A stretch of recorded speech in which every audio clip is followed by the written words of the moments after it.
Even now I can feel it buried somewhere deep inside, watching me, waiting. But do you know what scares me the most? When I can't fight it anymore. When I totally lose control. I like it. Welcome back, everybody. Matt the Bat here. Hope you're doing well. So today is the 20th anniversary of Ang Lee's Hulk. Came out in June 20th, 2003. This was kind of the start of the superhero craze, if you will, after the first X-Men movie, then Spider-Man in 2002. Then in 2003 for some reason in 2003, we got a bunch of comic book movies. Earlier that year in 2003, we had Daredevil. Then in May of that year, we had X-Men 2, X-Men United. And then in June, we had Hulk. And then I think in July, we had The League of Extraordinary Gentlemen, the last Sean Connery movie.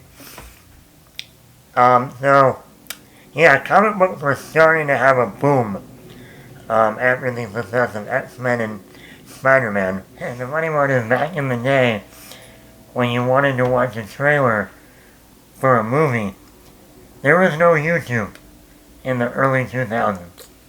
No YouTube. And once again, internet was still dial-up. You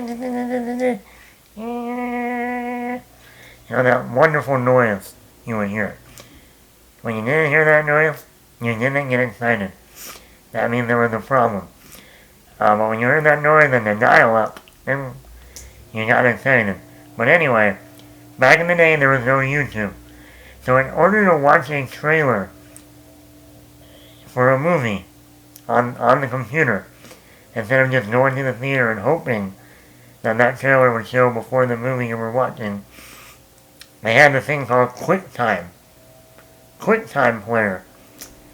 And I remember downloading QuickTime Player and having it on our family computer, a desktop. And when you would want to watch a trailer for any movie, I still remember, I think we got QuickTime specifically or around the same time that they put out the first teaser trailer for the Hulk. And it's a great teaser. Eric Bana's in the bathroom, looking at the mirror. You hear the voiceover. Even now I can feel it. Somewhere buried deep inside. And then of course, by the end, his eyes turn all green, and then they go outside from the house, and you see something from the bathroom go right through the wall, out through the house wall, and onto the yard, and then Hulk. But I remember back in the day when you wanted to watch a trailer, it would take over sometimes 2 hours. I'm not joking, people. It doesn't look like I'm joking. 2 hours for a minute. The teaser trailer was a minute long. And you had to sit there for 2 hours and wait for 1 minute trailer. I remember waiting when they had the X-Men 2 trailer, or when they had the Terminator 3 Rise of the Machines trailer, or the Lord of the Rings, the Return of the King trailer. Those were days that you literally hit the download, or let it run until it was fully all the way through. And in that moment, I would be telling my brother, sister, anybody, don't get on the computer for 2 hours. Leave it alone. Just leave it alone. And if you mess with it, you have to start all over. That could be another 2 hours of waiting. So sometimes for like a minute long trailer back in the day, I would have to wait like an hour to 2 hours, depending on how long the trailer was. That's why I say people don't get it nowadays. You go on YouTube and the trailer loads like that. Doesn't matter how long it is. But back in the day, quick time. That was a son of a bitch, let me tell you. Now, I am one of those people that I like this movie. I know a lot of people do not like this movie because it doesn't feel like a Hulk movie because there's not that much action in the movie. But I like it because it's more of a character-driven character piece of a movie. It focuses on Bruce Banner and his father, David Banner, played by Nick Nolte, and Bruce Banner is played by Eric Bana. To the point that even in college, I had to write my senior final, if you will, for my from screenplay to film adaptation class. I wrote a paper on Ang Lee's Hulk and how it differs from the Incredible Hulk with Edward Norton. And then I had to give a presentation. So, I've always liked this movie. I like that it's more of a character piece. There isn't much action in this movie.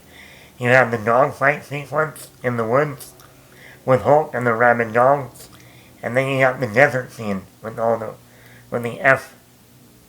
plane, the jets going after Hulk. And that's really the only action we have in this over 2 hour plus movie. And I didn't mind it because, number one, I love the acting in this movie. I still think Sam Elliot as General Ross is the best General Ross we've had. No offense to the late William Hurt in the MCU. And I know we're about to see Harrison Ford take over that role in the new Captain America that's coming out next year.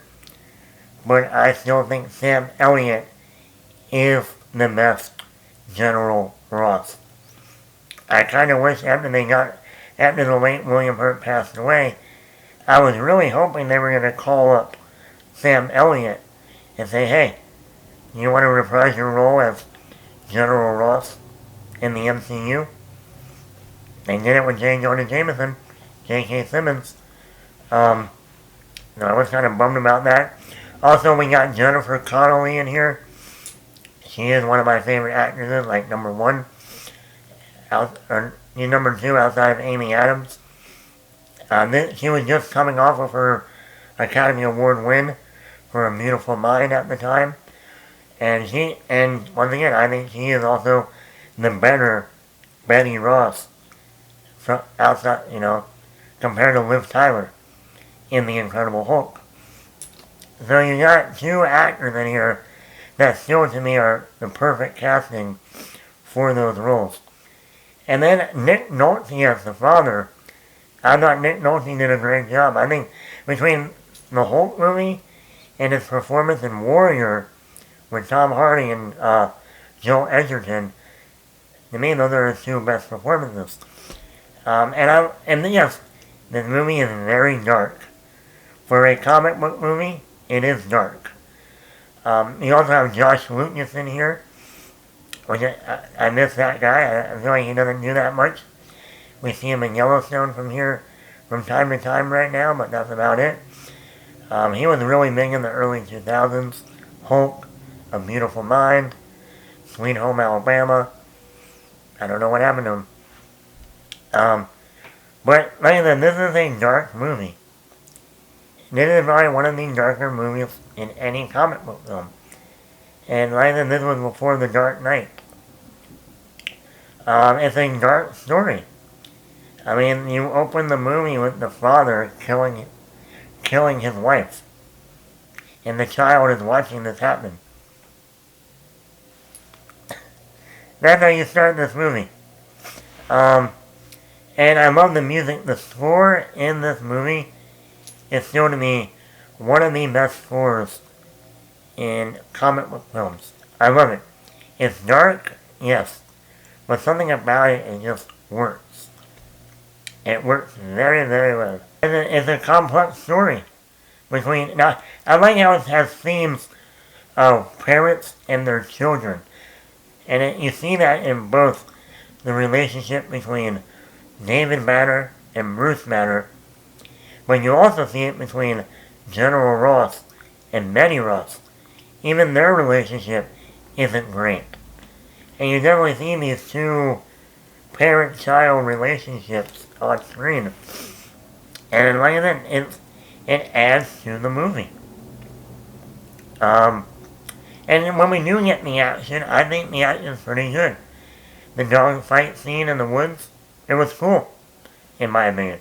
The fight in the desert with the jets going after Hulk, that was pretty good. I actually think Eric Bana was a pretty good Bruce Banner. That's the one thing I would probably prefer Edward Norton in The Incredible Hulk. But I think Eric Bana did a great job. I kind of wish they made a sequel to this because I think of the potential that they could have. They could have brought in an Abomination in number 2 or something like that. To have a real Hulk fight. But yeah, like I said, this movie to me is good. It's dark, and I'm fine with that. I think, and no, there's not much action in the movie.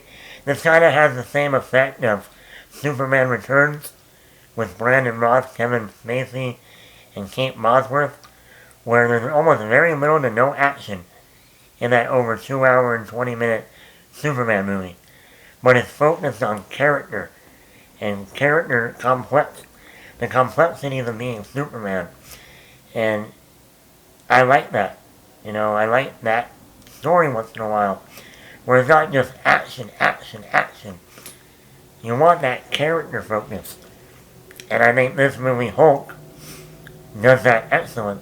Problem with this movie, in my opinion, is yes, Ang Lee tried to do something different and creative. And when he was doing the editing, he tried to make the editing look like comic book panels in a comic book.